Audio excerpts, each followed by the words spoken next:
So mga kapatid, sa Isaiah chapter 6, verse 1 to 3, sabi doon, in the year that King Uzziah died, I saw the Lord sitting upon a throne, high and lifted up, and the train of his robe filled the temple. Above him stood the seraphim. Each had 6 wings. With two he covered his face, and with two he covered his feet, and with two he flew, and one called to another and said, Holy, holy, holy is the Lord of hosts. The whole earth is fully of His glory. Panginoong Diyos, sa umagang ito, kami buong pusong nagpapasalamat sa pagising mo sa amin, Panginoon. Maraming salamat, O Diyos, sa kalakasang ipinagkaloob niyo sa amin. Salamat din, Panginoon, dahil idinako niyo po kami, Panginoon, sa panambahang ito to celebrate your goodness, your holiness, and your salvation, Panginoon, na pinagkaloob niyo sa bawat isa. Ang dalangin namin, Panginoon, samahan niyo kami sa buong araw na ito, na i-celebrate namin, Panginoon, ang inyong walang hanggang pagmamahal, Lord God. And nawa ang puso at isip ng bawat isa ay sa inyo lamang nakatuon, Panginoon. Maraming salamat, O Diyos, sa iyo ang lahat ng papuri sa pangalan ni Jesus. Amen.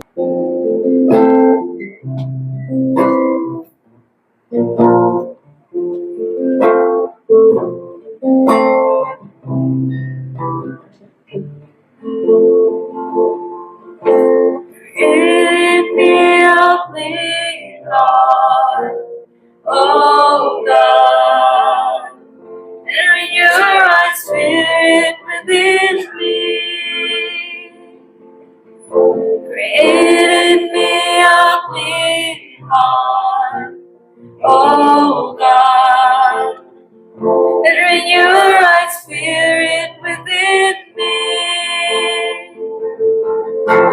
Cast me not away from thy presence, O Lord, and take not thy Holy Spirit from me. Restore unto me the joy of thy salvation, and renew a right spirit within me.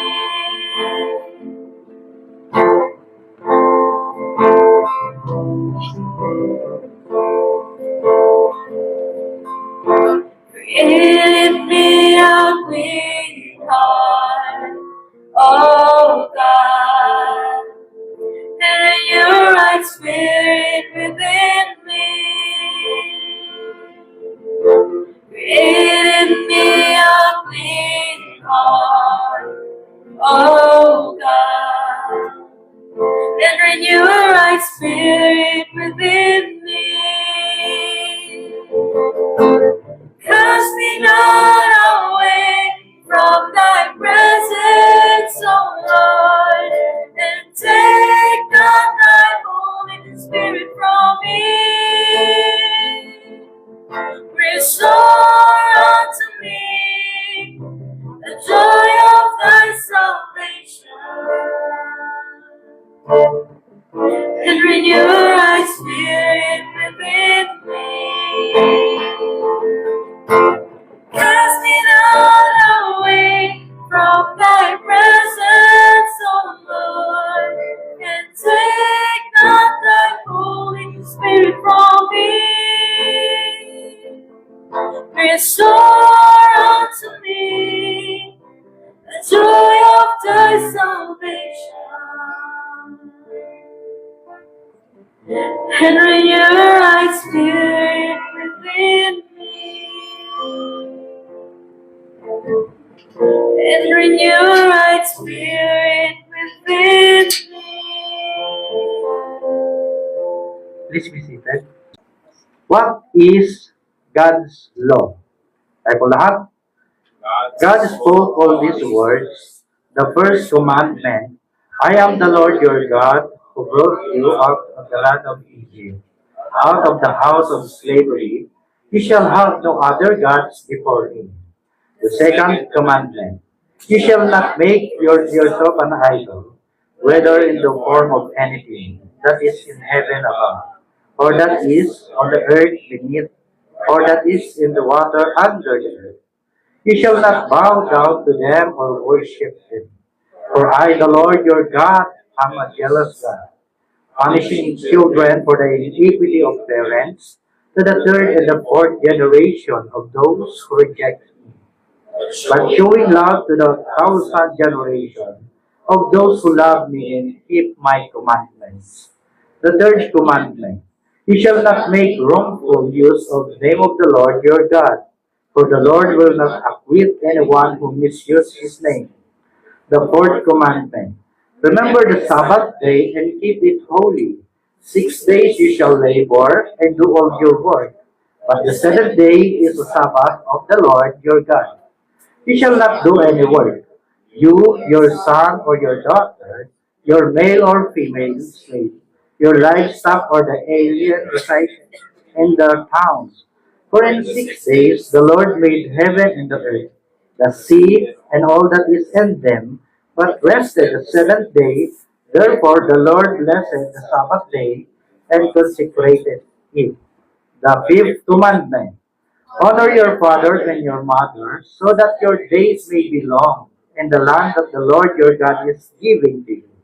The sixth day, You shall not murder. the seventh commandment, you shall not commit adultery.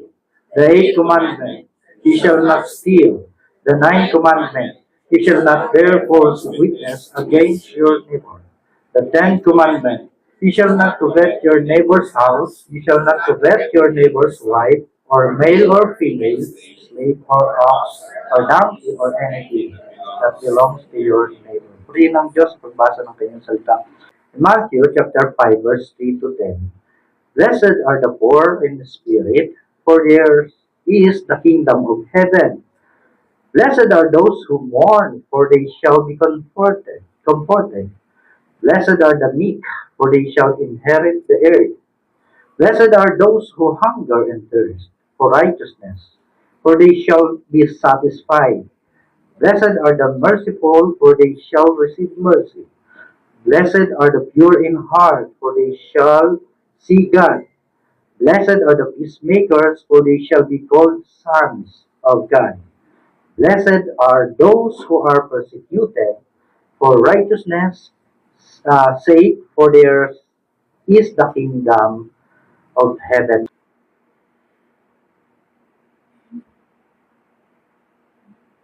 Lord, we confess that we do not walk in the way of the Beatitudes. We are proud instead of humble, selfish instead of merciful, and we often love our own comfort more than your kingdom. But we thank you that in Jesus Christ, every blessing is already ours.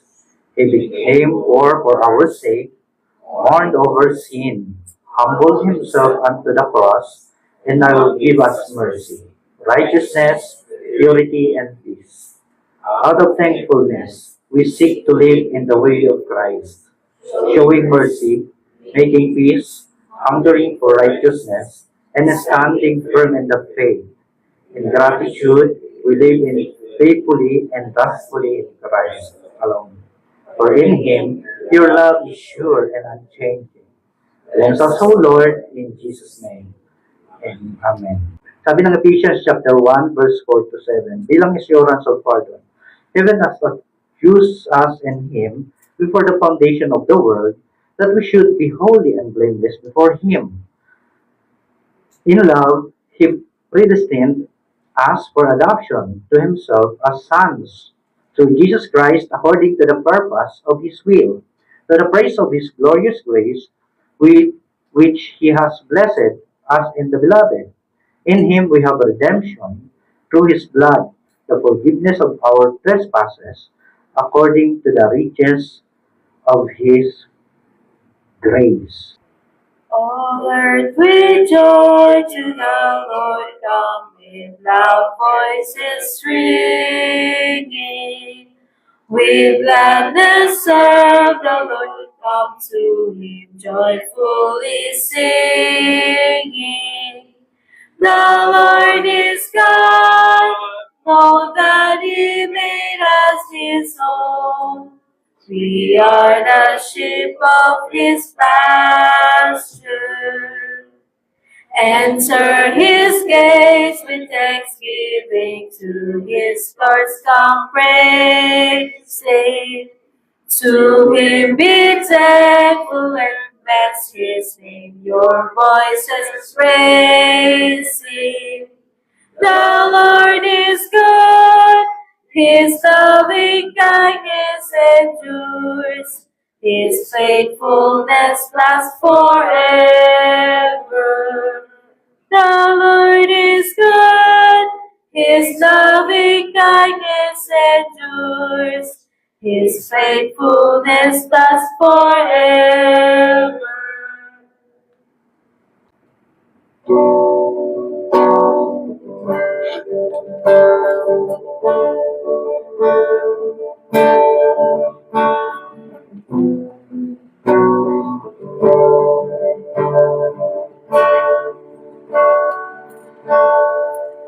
Hear the thousands upon thousands roaring song, singing praises to the slaughtered Lamb of God. He is worthy, he is worthy.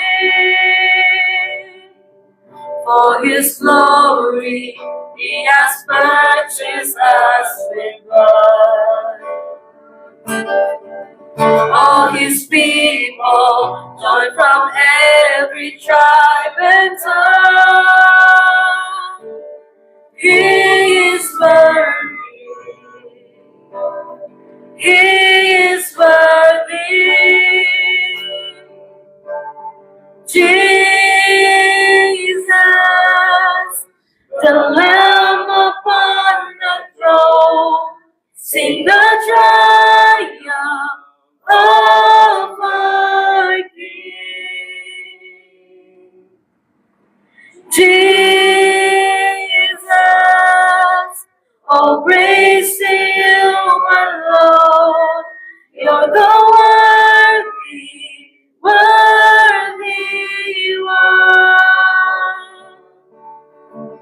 Come, Lord Jesus, how we long to see your face.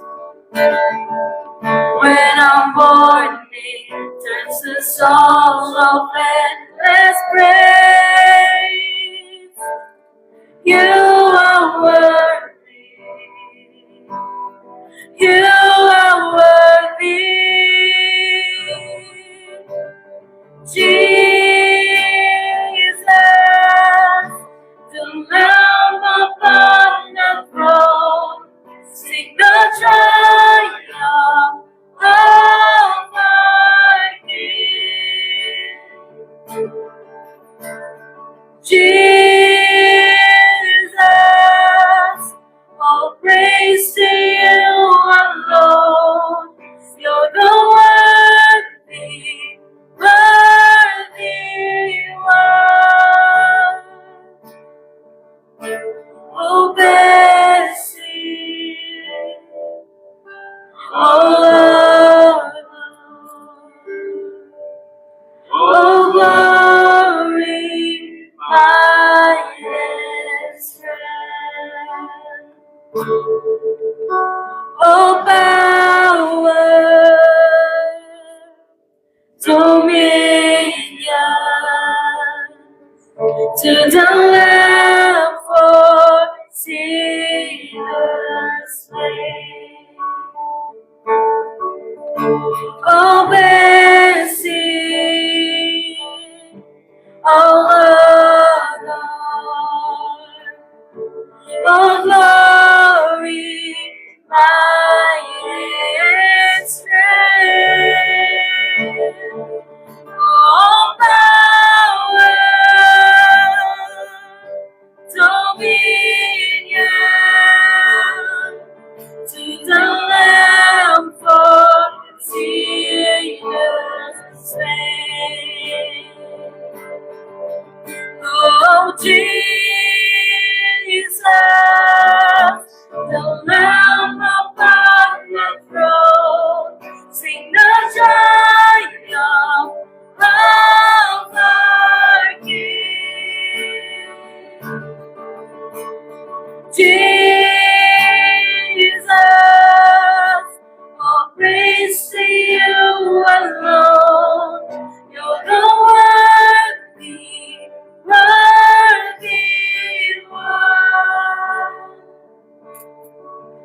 You're the worthy one.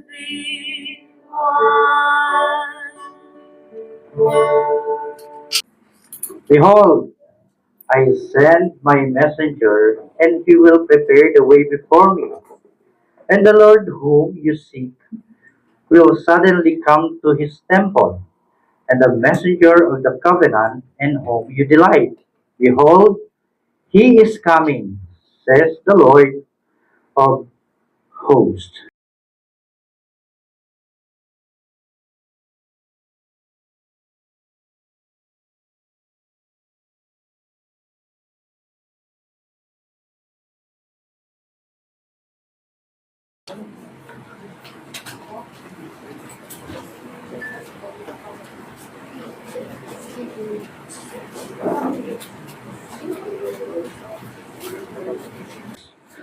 We believe and confess one single Catholic or universal church, a holy congregation and gathering of true Christians believers, awaiting their entire salvation in Jesus Christ, being washed by his blood, the sanctified and sealed by the Holy Spirit.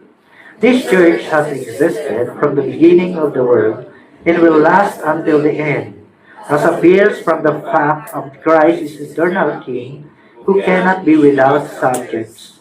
And this holy church is preserved by God against the rage of the whole world, even though for a time it may appear very small to human eyes. As though it were, for example, snuffed out. For example, during the very dangerous time of Ahab, the Lord preserved for himself 7,000 who did not bend their knees to Baal. And so this holy church is not confined, bound, or limited for a certain place or certain people, but it is spread out and dispersed throughout the entire world. Through still joined and united in the heart and in one and the same spirit by the power of faith. Captive one. When Zion's captives once, and by the Lord returned, how like a dream. Our mouth was filled with joy, with laughter and delight. Our tongue then overflowed with shouts of joy. In gentle lands they said, great things the Lord has done, great things for them. How the Lord made us glad, great things He's done for us. Bring back our exiles, Lord, like desert streams. Those who now sow in tears will reap at harvest time and shout for joy. That one who sows in tears, bearing his bag of sin, will come with shouts of joy, bringing his sheaves. So sa araw na ito, mga nakaraang araw, yung mga bagay at hindi magandang pangyayari, natin nababalitaan. Diba? Sadyang nakakagalit minsan, nakakainis, nakakadismaya. Kung tila ba yung ating mga inaasahan na mag-iingat at protection sa atin, hindi naman ligid sa kalaman natin yung nangyayari. Tulad nga sa flood control project na ngayon ay masyadong nadabulgar at nakita yung ang katiwalian ng ating mga opisyalis at kasama ng mga individual siyang nagsamantala ng pagkakataon. Baga yung taxpayers money ay talagang inastos nila ng gusto. So anong ibig sabihin ng pastor? Na tayo aklas? Hindi. Yeah. Inano ko lang yung ating realidad. Sa atin bilang individual, ganun din. Diba may sometimes, pagkatapos na ito, babalik tayo sa trabaho. Diba mayroong pagkakataon na siniisip-isip ko pagpapasok sa trabaho. Na sana yung unang makikita ko sa aking trabaho ay yung matutuwa ako. Mas maganda yung crush ko mauna kong makita. Para maganda yung araw mo. Pero minsan pagkakataon, yung unang sumalubong sa'yo, yung taong kinaiinisan mo.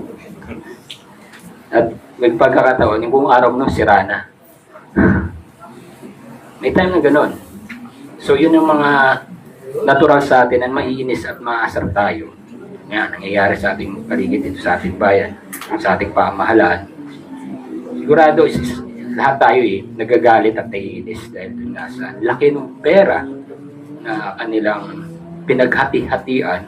Yung pera na yun ay para nga sana maproteksyonan yung mga tao sa baha. Ay yun ang naghihirap ngayon. Sila na may ang mga nagbabayad ng tax, kailangan nila maghanap buhay, napipilitang pumasok kahit may baha, kahit nagumulubog sila sa baha. So tapos nababalitaan mo, meron palang flood control project pero hindi nagawa. So maasar ka. So yung galit na yun natural sa atin. Pero tingnan natin ang isang perspektibo na yung ang Diyos naman ay kung paano tayo titingnan. Sa tingin mo ba, sa nangyayari sa ating ito, natutuwa ang Diyos? Kung ikaw, minsan ay nagagalit ka sa mga bagay na hindi mo kinatutuwa, lalo na siguro ang ating Panginoon. Sa mga nakarang araw, ang ating mga dinidiscuss ay mula sa Luke, ang ating patuloy na sinasabi dito mula sa Luke, ay tayo na dumako na sa Luke chapter 3. Nakakatuwa nga lang, sa aking na-assign na aking mga sermon ay puro patungkol kay John the Baptist. Di ba? Una, di ba, anong sinermon ko, yung dineclare yung annunciation ng kanyang kapanganakan, yung pagbubuntis, at tapos yung sumunod na sermon ko, yung pinanganak na siya. Ngayon na ang sermon, this time, yung nag-start siya na mag-ministry. Si John the Baptist pa rin. Sige, basahin natin sa Luke chapter 3, verse 1 hanggang 22. In the 15th year of the reign of Tiberius Caesar, Pontius Pilate being the governor of Judea, and Herod being the tetrarch of Galilee, and his brother Philip, tetrarch of region of Iturea and Trachonitis. Hirap ng mga pangalan ng bayan nila. Lysanias, tetrarch of Abilene, during the high priesthood of Annas and Appius. The word of the word of God came to John, the son of Zechariah, in the wilderness. And he went up into all region around the Jordan, proclaiming a baptism of repentance for the forgiveness of sin, as it is written in the book of the word of Isaiah the prophet. The voice of the one crying in the wilderness, prepare the way of the Lord, make his path straight, and every valley shall be filled, and every mountain and hill shall be made low, and the crooked shall become straight, and the rough places shall become level ways, and all flesh shall see the salvation of God. Chapter 7. He said, therefore, to the crowds that came out to be baptized by him, you brood vipers, who warned you to flee from the wrath to come? Bear fruit in keeping with repentance, and do not begin to say yourself, we have Abraham as our father. For I tell you, God is able from this stone to raise up children of Abraham. Even now the axe is laid to the root of the trees. Every tree, therefore, that does not bear good fruit is cut down and thrown to the fire. And the crowds asked him, what then shall we do? And he answered, whoever has two tunics is to share with him who has none, and whoever has food is to do likewise. Tax collectors also came to be baptized and said to him, Teacher, what shall we do? And he said to them, collect no more than you are authorized to do. Soldiers also asked him, and what shall we do? And he said to them, "Do not extort money from anyone they threats or by false accusation, and be content with your wages." As the people were in expectation, and all were questioning in their hearts concerning John, whether he might be the Christ, John answered them all, saying, I baptize you with water, but he who is mightier than I is coming, the strap of whose sandal I am not worthy to untie. He will baptize you with the Holy Spirit and fire. His winnowing fork is in his hand to clear his threshing floor and to gather the wheat into his barn, but the chaff he will burn with unquenchable fire. So with many other exhortation, he preached good news to the people.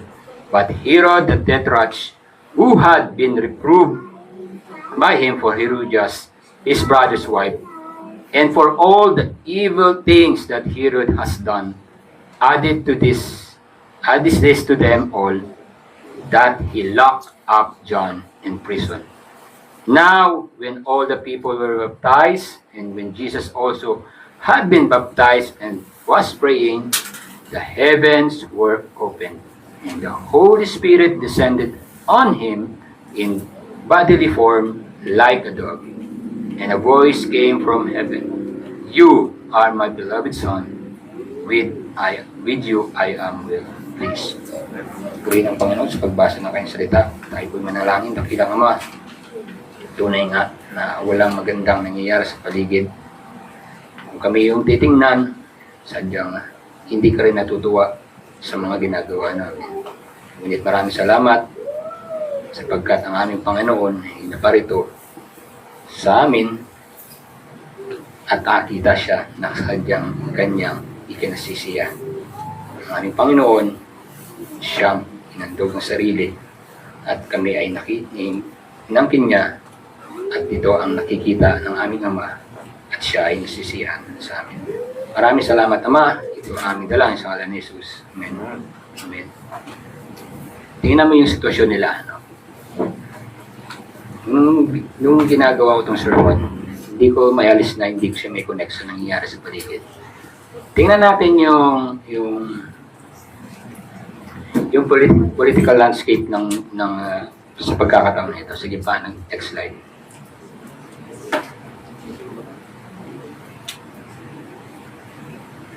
Yung political landscape, yun baga, makikita mo yung sitwasyon ng bayan nila kung paano yung gobyerno, yung pag-govern sa isang bayan, paano siya tumatakbo, sino ba yung may impluensya, sino ba yung nag-shape, saan patungo yung kanilang bayan.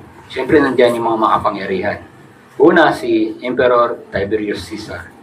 Siya yung emperor na pagkakataon niyan.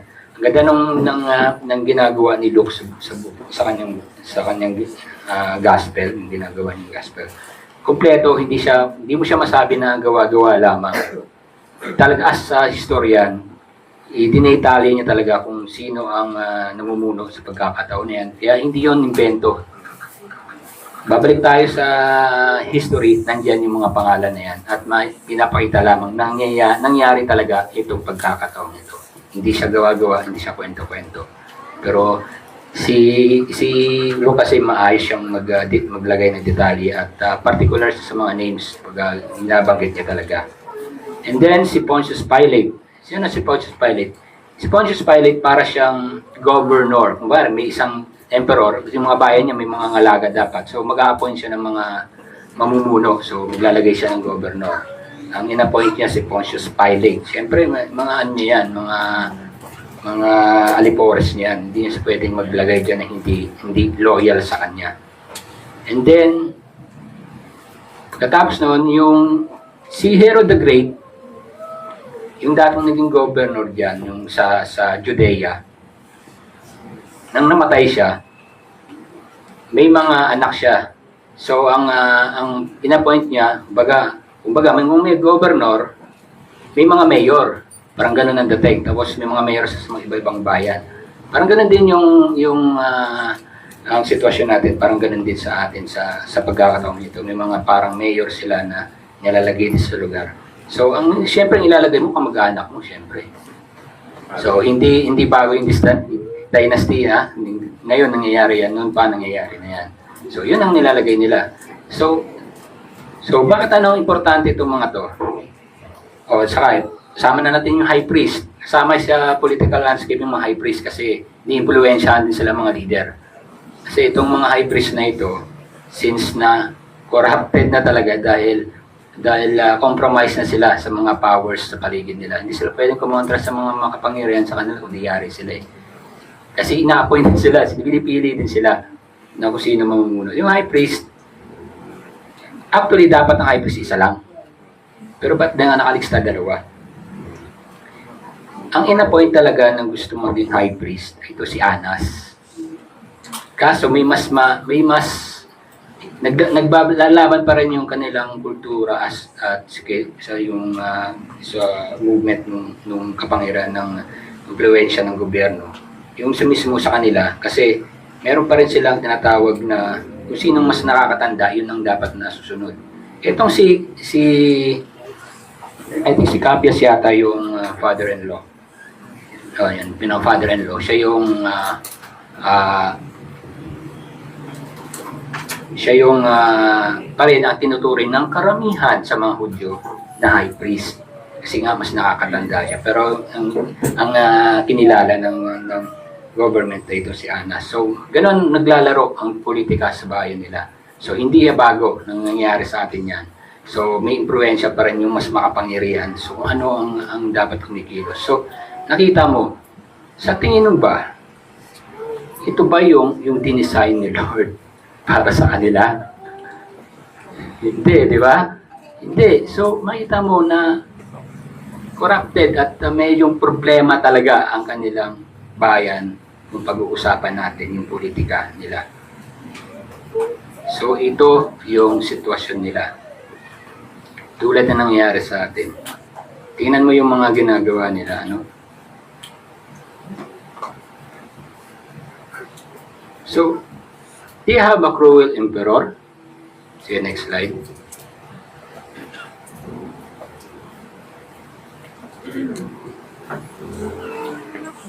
They have a cruel emperor and a governor.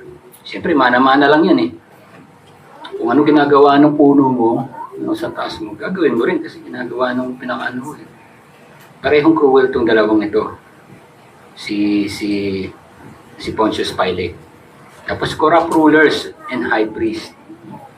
Anong maasahan mo sa anak ni Herod na sobrang corrupt? Kanino sila magmamana? Anong nakikita nila sa paligid habang lumalaki sila? Itong tatay nila ay yung ginagawa niya okay pala. Siyempre gagawin din nila yon. So, yung mga nangyayari sa paligid sa atin, di ba yung mga binabanatan yung mga anak, binabash ng yung mga involved dun sa corruption, di mo maalis yon. Kasi nga, nakakonek ka dun sa magulang mo eh. Nakikita mo yung ginagawa ng magulang mo.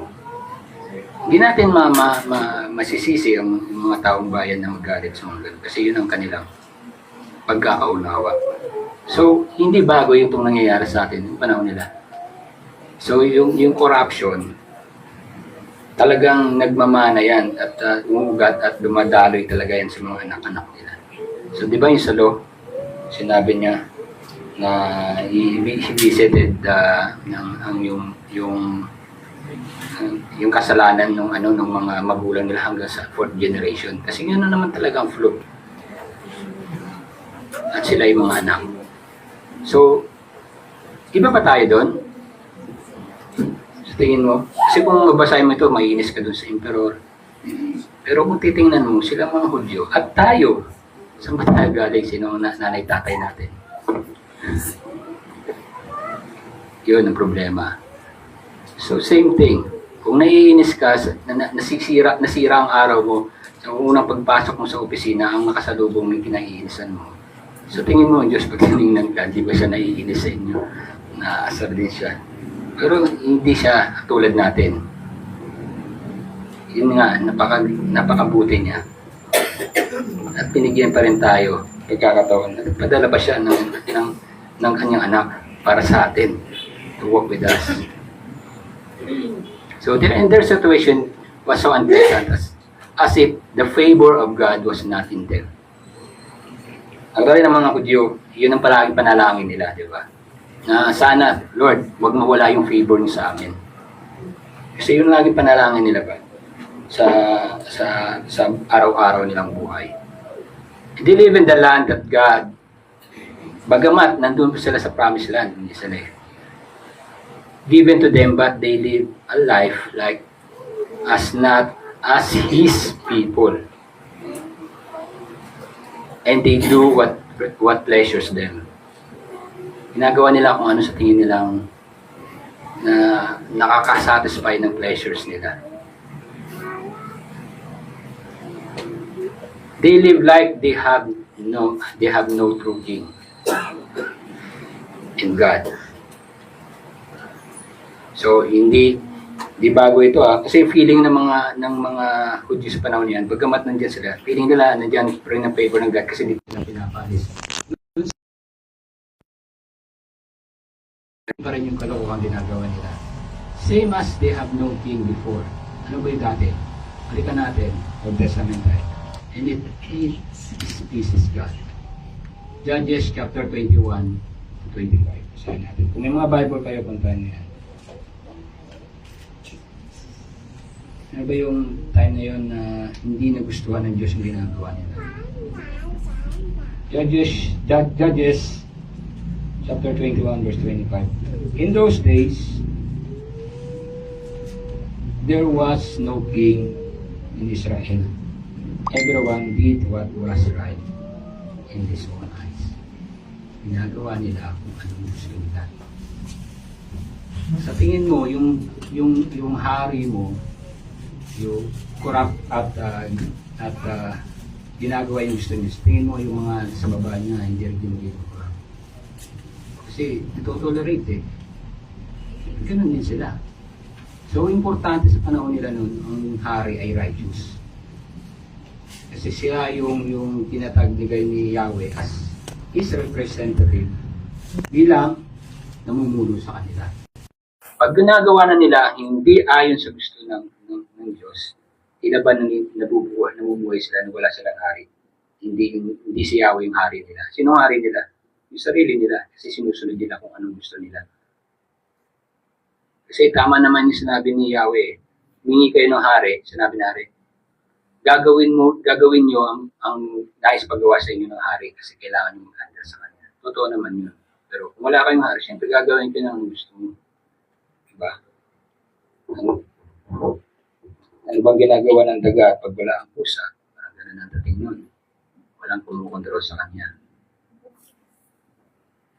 So this is the situation ngayon na necessary yung panawagan diyan. The Baptist.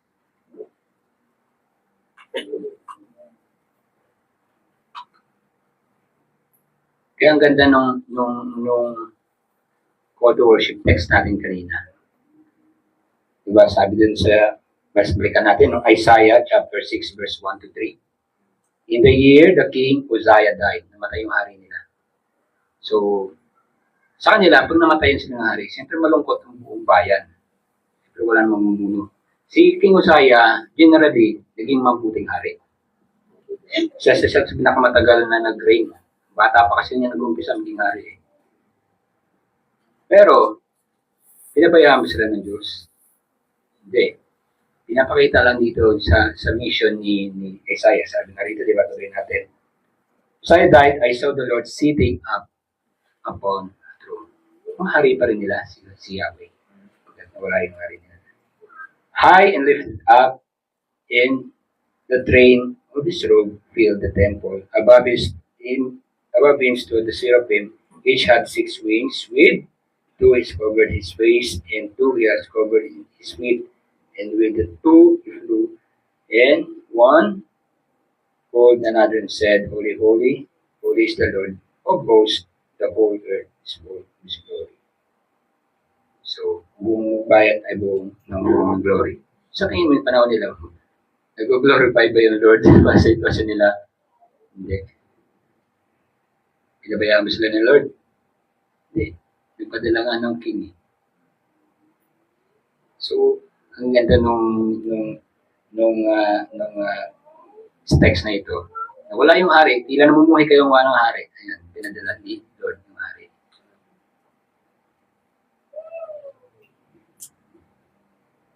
So, question. Do we deserve the displeasure of God? Diba, alala niyo itong tanong na ito? Alala niyo itong maalala? Mga members. So, question yan, di ba? Do we deserve the displeasure of God? Of course, we deserve. So, God is displeased sa sitwasyon na nangyayari. And praise God, hindi niya tayo nilalituran. Because, nagpadala pa siya. So, yung panawagan ni John the Baptist is that way of true repentance. Sige, next slide. As we went into the whole regions around around Jordan, proclaiming a baptism of repentance for the forgiveness of sins, as it is written in the book of the word of Isaiah the prophet. The voice of one crying in the wilderness, prepare the way of the Lord, make his path straight. So bakit merong ganito na diretsuhin mo yung lugar? Panahon nila, wala pa yung highway system. Bagamat yung Roman Empire, nagkaroon na tawag dito kasabihan, all roads lead to Rome. Naggumawa sila ng highway system. Pero later on na yun, panahon ni Jesus, wala pa yun eh. Later on pa yun na nangyari. Pero, so yung kanilang daanan, so rough road talaga, kasi yung kanilang transportation, either donkey, camel, so wala pa sila talagang motor, mga machine na dumadaan. So rough talaga yung daanan nila. So yung nagka-carblat sila ng daanan ng mountain, so may food trail lang sila, yun talaga dadaanan nila. Pero wala pa rin talaga silang sistema talaga na maayos na kalsada. So, sinasabi ba dito ang road system? Hindi. Yun yung nakikita ni Lord. Bako-bako yung lugar. Bako-bako yung daan, di patag, di maayos, mahirap dumaan. Diba? Ito yung nakikita ng Diyos. Rough yung lugar. Repent, kaya ang tinatawag niya na repentance. Ito ay i-clear natin, no? Lagi naman natin sinasabi dito, yung repentance, hindi lang yung basta nagsasay ka lang ng sorry dahil may nagawa kang mali. Hindi kailangan mong baguhin yung way mo, yung talagang pamamaraan ng buhay. So yung repentance, tawag niya, di ba? Baptism of repentance for the forgiveness of sins. So kailangan baguhin. So ito yung panawagan ni John the Baptizer. So ano yung naging reaction ng mga tao? Sa panahon nila, normal sa kanila, mga Hudyo, normal nila nakikita itong water baptism. At ang feeling nila, ginagawa ito para lamang sa mga Gentiles. Kasi feeling nila, hindi nila kailangan ito. Kasi sapat na yung our father is Abraham. So normal sa kanila yon. So feeling nila, para sa Gentile yung mga yun. Pero nung lumapit sila, di ba, anong sinabi ni John the Baptist, yung sa mga patama niya sa mga Hudyo, ano sabi niya? You brood of vipers, who want you to flee from the wrath to come? Bear fruits in keeping with repentance. Do not begin to say yourself, we have Abraham as our father.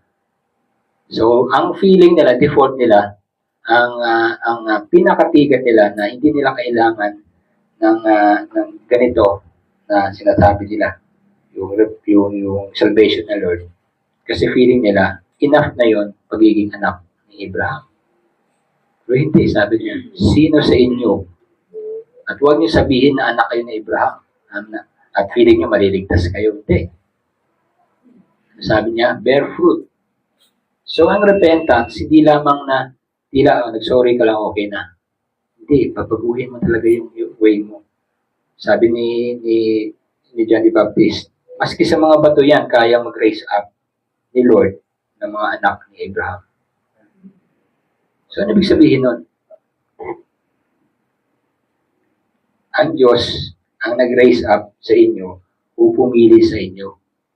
Nakalimutan nila yun, feeling na kay Abraham lang. Di ba niyo naalala kung sino nag-raise up kay Abraham? Si Yahweh. Among sa mga lahi at sa mga family sa mundong ito, si Abraham ang pinili niya. Sino ang nag-lift sa kanya? Sino ang nakipag pagsunduan sa kanya? Si Yahweh. So, hindi dahil special si Abraham, kundi napakabuti ni Lord, pinili niya si Abraham. So, nakakalimutan minsan yan ng mga Hudyo. Feeling nila si Abraham. Kaya, di ba, laging kini-question nila si Jesus Christ. Masigit ka ba sa aming amang si Abraham? Of course, ang sagot yan, yes. Pero ang i-feeling nila, wala nang hihigit kay Abraham. So, yung pinagmamalaki ng mga Hudyo. Pero si John the Baptist, sinabihan sila, walang sweet tone kay John the Baptist pag nag-preach siya. Talagang magagalit ka. Wala siyang sweet tone, wala siyang paligoy-ligoy. Direkta niya sasabihin. So, nakita mo yung mga lumalapit. At tingnan mo, isa pang lumapit sa kanya. Ano yung isang lumapit? Tax collector. Tax collector also came to baptize him and said to him, Teacher, what shall we do? So, he asking kung anong pwede namin gawin. Kasi, malamang natameme na yung mga Hudyo. Napahiya na sila eh. Sabihin na lang ni Abraham. Lahat kami anak ni Abraham. Ay, wala na naglalakas na loob. So, ang naglakas loob na magsalita yung tax collector. Which is, anak din ni Abraham ito, mga Hudyo rin ito eh. Pero, kasi, sa kanila, yung mga tax collector, sinuturing ng mga Hudyo na hindi na sila kabilang. Kasi ito mga collaborators, ito mga traitor, yun ang tingin nila. So, hindi mo sila makikita na kasama sila sa pag-worship kasama ng mga normal na Hudyo. Hindi mo sila makikita. Di ba naalala niyo yung pray, ang layo, tax collector matras, kasi hindi siya pwedeng makasama dun sa mga ibang Hudyo na feeling righteous sila. Yun ang sitwasyon. So isa sila sa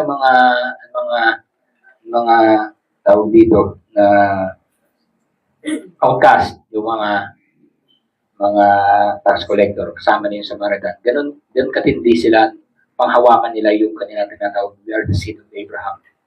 Feeling nila sila yung pure. Yung mga Samaritan, mga nihalo na yan, mga tisoy na yan. Kaya hindi na namin sila mga kapatid. Yun ang feeling talaga nila. Ganun din sa mga tax collector kasi nga nakipag-collaborate sa emperor. Pero wag ka, mga ano rin naman sila. Compromise din sila sa mga Romano, kung tutuusin. So hindi sincere yung kanilang yung ginagawa nila. So ganun ang sitwasyon. And then sino pa nagsabi? Sabi niyo sa collector, collect no more, you are authorized to do. May sinabi ba sa Lord na sinabihan niya na bawal yung pag-collect ng tax sa mga Roman? Wala sinabi, maski si Jesus Christ, hindi sinabi bawal. So yung mga, nagsususog lang ito yung mga nationalist na Hudyo na feeling nila na kailangan nilang mag-liberate. Itong taxes na ito ay isang part ng oppression para sa kanila. So, hindi nila sinasuportahan. Kaya kinuwesto nila sa Lord minsan, ito ba na nararapat ba kami ay singilin ng tax ng mga Roman Empire? Sinabi niya ako. Ano sabi ni Jesus Christ? Ibigay niyo kay Caesar. At sa Diyos ay para sa Diyos. So, hindi niya direct sinabi na bawal. Ang sinabi niya ng bawal, huwag kayong magmalabis. Sinabihan kayo kung ano lang isingilin niyo, yun lang ang singilin niyo. Sa tingin niyo ba, sisingil lang yun lang yan? Ano sa tingin mo bilang tao? Kaya sisingil ako ng masigit para kumita ako. Kasi itong pinolekta ko, ibibigay ko lahat to sa Roman Empire. Hindi naman questionin ng Roman Empire mo, sobra ka pa ba? Hindi. Kasi yun ang tinakda sa kanila. So, ano gagawin mo para kumita ka? Singil ka ng sobra. Bago ba yun? Hindi. Ano ba yung nangyayari sa kinukuha ang pera sa atin, mga tax natin? Ano ginawa nila? Sobra-sobra yun. Tapos ibigay lang nila sa tao, ito lang. So, hindi bago.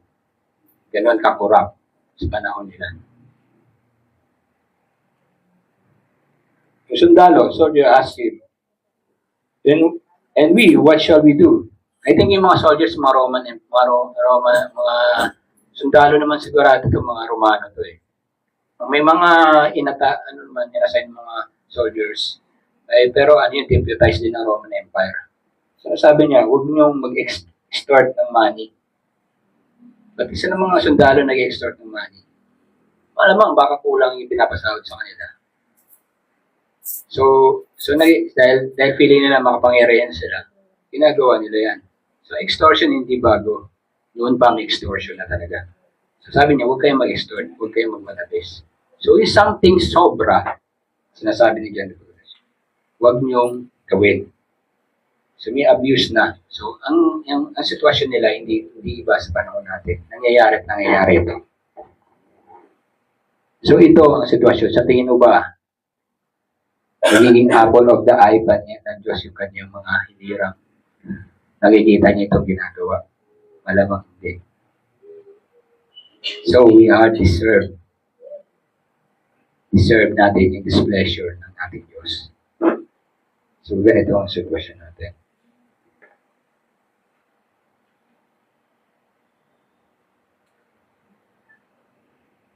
So repentance is not just only say sorry every time you make mistake, but changing your way.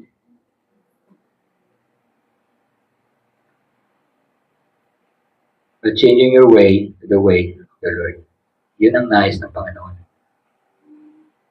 Yung nilalakaran mo, hindi yan ang nilalakaran ng Diyos. So, kaya sinabi niya doon sa prophecy mula kay Isaiah, kasi bakit ganito yung language ni Isaiah? No? Daanan yung usapan niya, yung is talking about the geographic ng isang lugar. Make his path straight. So, yung tao, ang nilalakaran nila ay rough. Hindi maayos. Ganon din tayo. So, sa pangalawa, the way of man displeases God. Yun talaga yun eh. And every valley shall be filled, and every mountain of hill shall be made low.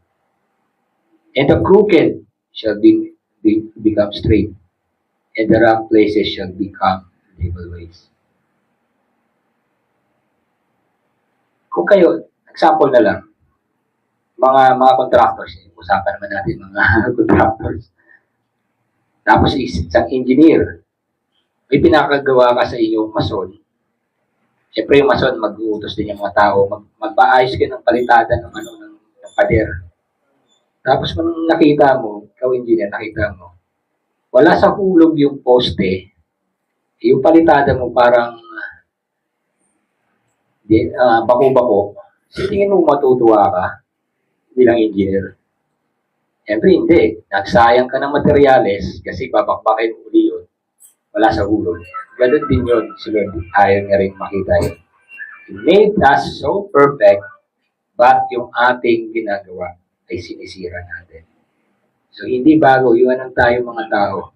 Sabi nga, di ba, ang ganda-ganda na ginagawa na Lord, ang ating talent ay sirain ko. So, ano ibig sabihin nito? He humbles the proud in giving hope to the hopeless. So, ang aking pagtingin dito, yung every mountain hill shall be made low. Yung bigiging proud, yung feeling mo na sa taas ka ng mountain, at ang nakikita mo lang yung level ng vision mo ay wala sa level sa baba. So, hindi mo talaga tititingnan mo ang bawat iba, ng iba ay mas bababa sa iyo. So, hindi mo nakikita ang feeling mo, mas higit ka pa doon sa ginagawa ni Lord kasi feeling mo, andito ka sa taas na posisyon. So, ganun ang sitwasyon sa kanila. Yung mga leaders nila, yung mga rulers nila, hindi sila humihingi ng parang hindi nila kailangan ng repentance. Ang feeling nila ay, ito yung kanilang posisyon. So, hindi nila nakikita yung way of the Lord. Anong ginawa ni Lord? Sinabi ni Lord dito, every mountain and hill shall be made low. Tatabasin ko yan, pabababain ko yan. Aalisin ko yan, tinutungtungan nyo bilang yung inyong pride, aalisin ko. Kaya nyo bang alisin yan? Sa panahon nila, sa tingin mo, may kakayahan sila. Well, siguro, kaya nila mag-level ng mountain, pero it takes a lot of time at effort. Pero bilang ikaw isang tao, hindi mo kayang gawin yun, i-level ang isang mundo. O siguro sa panahon natin ito, sa technology natin, kaya mong i-level. Pero, pinapakita lang naman dito, yung visual na kinakita ni Isaiah. Kayong nagmamataas ay bababa. Diba, lagi mong sabi ni Lord, yung message na ang nagmamataas ay bababa at yung sa baba ay iaangat. So ito yung mensahe na ibig sabihin ni Lord. That every mountain of hill shall be made low, and the crooked shall be made become straight. Sino ang crooked? Alam mo nga si Lord, tayo yung crooked eh. Yung pamamaraan natin crooked. So anong gagawin ni Lord? I-straight natin yan. Sa panahon nila, hindi nila kayang gawin yun. Wala pa silang masyadong technology. Di pa nila iniisip yung highway system. Yung mga Romano lang nakaisip ng highway system. Nile-level talaga nila yung ano para magkaroon ng daanan. Pero, pinapakita lang na dito, na si Lord pa rin ang may kakayahang i-straight yung ating pamamaraan, yung ating daan. Kasi, ang ating default as human, as sinful, ang ating way is crooked. Yun talaga yung daan natin. Hindi straight, crooked talaga tayo. And the rough places shall become levels way. So, become levels way. Kapantayin talaga. So, yung mga engineer, di ba? Pag sinabi niyang palitada, maayos, hiradong diretso. Yung poste mo diretso, hindi yung nakayuko. So, this is how Lord is guiding o restoring yung kanyang yung kanyang bayan. He is leveling it. Humbles the proud, giving hope to the hopeless. Then, sa pangatlo, only the Son who walk with us pleases the Father. Walang iba na ikakatuwa ang Diyos kundi ang kanyang anak. Kasi ang tingin sa atin talaga, we are crooked, we are proud.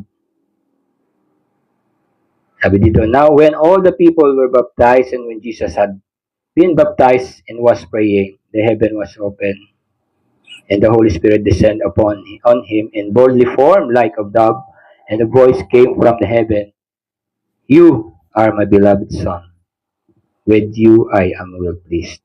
Sa kanya lang natuwa ang Diyos. So all these things na binasa natin, sa tingin mo, sa lahat na pangyayari yun, kanino lang siya natuwa? Sa kanyang anak. Kasi kung titingnan mo lahat ng sinabi ko kanina, lahat yun negative eh. Walang makitang maganda. Yun ang mabuting balita dito. This is the good news. Something may nakita siya. Ang Diyos na kinatutuwa niya. Christ identified himself and walked with us. Why ba sinabing identified himself?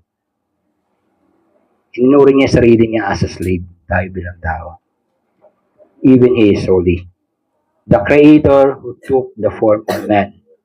Sipin mo, Creator siya. He took the form of a creature. The Holy One from heaven walked with us on a corrupted earth. When was the last time ang ating Diyos ay lumakad sa earth? At the first time? In the Garden of Eden. He's so holy, hindi niya iaapak niyang paa sa unholy. Halala niyo kay Moises, yung sa burning bush, pinatanggal sa kanya yung sandales niya, pagkat yung lugar na yan ay holy. So this is how God is so holy. But with His love, yung paa ng Diyos na karapat dapat lang iapak sa holy places. Saan niya inapak? Sa earth, saan corrupted. So nakita mo yung vision ng yung sinabi ni John na maski ang sandalyas ay hindi ako worthy na ayusin ilagay yung strap na yun. So this is how God loved us. Is the Holy One. His Son who is well pleased. The Holy One. Na Diyos na banal na hindi siya pwedeng associate sa ating corruption, but to His love, ang kanyang anak, umapak, nakiapak sa lupa kung saan ay corrupted. Di ba pinalis sa Garden of Eden yung si Adan at si Eva? Hindi na, nakilakad ba yung Diyos na yun sa kanila? Sa time na yun, hindi na. Kasi nga palayo na sa kanila. So praise God. This is how God, hanggang ganito kabuti ang ating Panginoon. The way of the man are crooked, proud, mayabang tayo, hindi man natin aminin yan. Hopeless. May mga kababayan tayo na sobrang hopeless nila. Kaya nga tinabog niya yung i-level niya yung mountain kasi nasa valley sila. Diba yun, nasa valley sa ilalim sila. Hindi nila makita yung way, yung pag-asa na makikita nila. Kasi ang nakikita nila yung matataas na mahirap abutin. Kasi sa panahon nila, ang tingin nilang righteous, itong mga rulers na to. Yung mga high priest, yung pinaka-model nila. So, kung yung model mo ganun, ano sa tingin mo mangyayari sa'yo? Wala. Diba sabi nila, kailangan mong, kung maging righteous ka, kailangan mong mas righteous ka pa doon sa mga Pharisee. Ang hirap nun. So, hopeless, ikaw na lugmok sa buhay at tingin mo at talagang hirap na hirap ka, tapos titingnan mo at sinasabi palagi nila na ito dapat ang buhay. Naku, napakahirap niyan. So paano mo, para maabot mo yan, ang lugar na yan, anong gagawin mo? Siyempre, gagawin mo lang kung anong ginagawa nila para maabot mo yan. Magiging corrupt ka rin talaga. Ano yung pinost ni Gabi minsan? Sabi niya, mahirap ka. Mahirap ka. Hindi ka lang mahirap. Hindi ka lang nagiging corrupt. Hindi mo lang ginagawa nila. So, ganun, tayo bilang mga tao. We aim to something na sa tingin natin ito yung buhay na dapat. Pero, gagawa ka ng kalokohan. Kasi hindi mo maaabot na yan kung hindi mo gagawin yan, yung ginagawa nila. So, napakahirap maging mabuti sa panahon nila ng oras na yun. So, ang gagawin mo, magko-compromise ka rin din. Makikisama ka sa kalokohan nila para lamang survive. So, mahirap yung sitwasyon nila. Hopeless talaga. Wala silang makita. So, ano ginawa ni Lord? Inangat sila para makita nila ang salvation ng ating Diyos. Si Jesus ang makikita nila. Hindi yung sino nasa itaas ng bundok na yan kasi pinatag na nga ng Diyos eh. So, wala na yung bundok na yan, tinitingnan nyo. Sino na makikita nila? Si Christ. The way of the man are crooked, the proud, and the hopeless, and only leads to destruction. The mountains of our pride, our crooked ways, and the valleys of our hopelessness made us impossible to see the way to salvation. Until the Holy One made a way and walked with us, took down our pride, straightened our ways, and lifted us up from our hopelessness to see the salvation of the Lord. Ito yung ginawa ng Diyos sa atin. Although we deserve His displeasures, but through His Son, He offered us forgiveness by His work, which He is well pleased. Yan ang ating Panginoon. Tayo manalangin. Dakilang Ama, salamat. Alam namin kung kami naiinis sa nangyayari sa paligid namin, sa aming bayan, sa aming gobyerno, sa aming mga pinuno. Maski sa kapitbahay lang namin na sobrang naiinis kami ay nasisira ang araw namin. Ano pa kung ikaw mismo, Panginoon, nakikita mo yung ginagawa ng iyong mga hinirang, ng iyong mga nilikha, ay talagang we deserve your displeasures. Pagkat ang aming pleasures ay hindi sa inyo, kundi sa mga ginagawa namin at nais namin.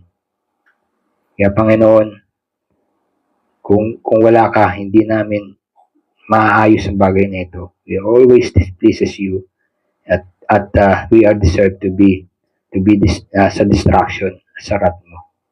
But dahil sa pagmamahal mo, hindi katulad namin. Iyong pagmamahal hindi masukat. Kami bilang iyong mga hinirang naglalakad sa lupang ito, ay pinadala mo yung anak at nakilakad siya sa lupa na aming inapakan. Ang paang yun na nararapat lamang ay umapak sa isang banal na lugar. Ngunit dahil sa iyong pagmamahal, ay nakiapak siya sa corrupt world na ito. Just to lead us, just to see kung paano mo kami ililigtas. Maraming salamat naman sa iyong pagmamahal, sapagkat ikaw lamang ang may kakayahan na patagin ang bundok ng aming kayabangan at pagmamataas. Ikaw lamang ang kayang mag-angat sa lubog naming kalagayan na walan ng pag-asa para makita namin ang aming tagapagligtas na aming Panginoon si Kristo. Ito ang dahilan kung bakit ka nananawagan ng repentance, sapagkat kami ay hindi naging maayos at mabuti sa paningin ng Diyos at kailangan namin ang kanyang mercy at ang kanyang grasya. Panginoon, maraming salamat sa iyong ginawa. Ikaw na aming Diyos ay namatay para sa amin. Tinuri mo yung sarili kabilang sa amin na may kasalanan, bagamat ikaw ay walang kasalanan. Ikaw ay namatay para sa amin, sapagkat ito ang kinakailangan upang ang aming Panginoon, ang aming Diyos, ay makita na malinis na kami sa pamamagitan ng aming Panginoong Kristo. Na siya lamang at bukod tanging iyong kinasisiyahan. Kung kami yung titingnan, walang kasiyasiya sa amin, na yung makita ay puro galit at nararapat lamang na sunugin. Ngunit ang dahil sa iyong anak, na kami ay kanyang inangkin, ang kasiyahang nakita mo sa kanya bilang iyong anak ay nakikita mo na sa amin, sapagkat ang nakikita niya na ay hindi aming karamihan, kundi ang kanyang anak. Maraming salamat, Ama.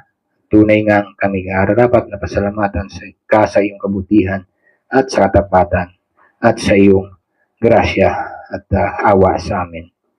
Wala kang ibang babanggitin, kundi pasalamat at papuri sa iyo. Ito aming dalangin sa ngalan ni Jesus. Amen. Amen.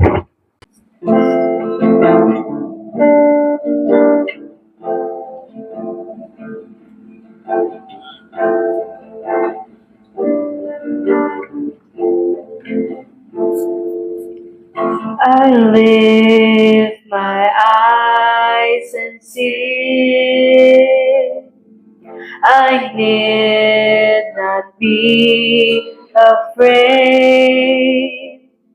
All my help comes from the Lord, who the earth and sky has made. He will keep you from all evils, behind you and before.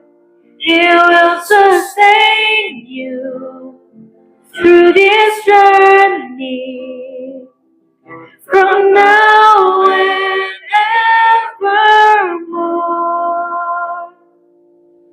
The Lord will never sleep.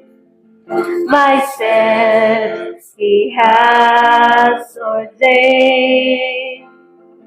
For the one who holds the night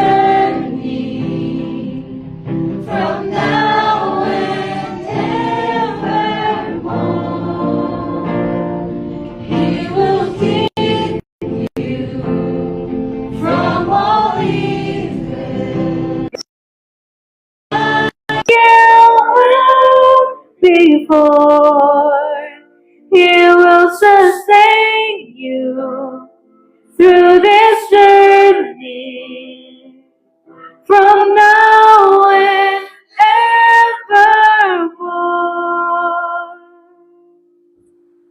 Sabi ng 1 Corinthians chapter 1 verse 27, whoever therefore eats the bread and drinks the cup of the Lord in an unworthy manner will be guilty concerning the body and blood of the Lord. So sabi doon, let a person examine himself then, and so eat of the bread and drink of the cup. For anyone who eats and drinks without discerning the body eats and drinks judgment on himself. For I received from the Lord what I also delivered to you, that the Lord Jesus on the night when he was betrayed took bread, and when he had given thanks, he broke it and said, "This is my body, which is for you. Do this in remembrance of me." Sabay-sabay po natin kainin ang tinapay. In the same way, also he took the cup after supper, saying, "This cup is the new covenant in my blood. Do this as often as you drink it in remembrance of me." Sabay-sabay po nating inumin ang wine. Praise God from whom all blessings flow. Praise Him, all creatures here below. Praise Him above the heavenly host. Praise Father, Son, and Holy Ghost. Amen. Now may the God of peace himself sanctify you completely, and may your whole spirit and soul and body be kept blameless in the coming of our Lord Jesus Christ. He who calls you is faithful. He will surely do it. Everybody say, Amen. God bless po sa bawat isa.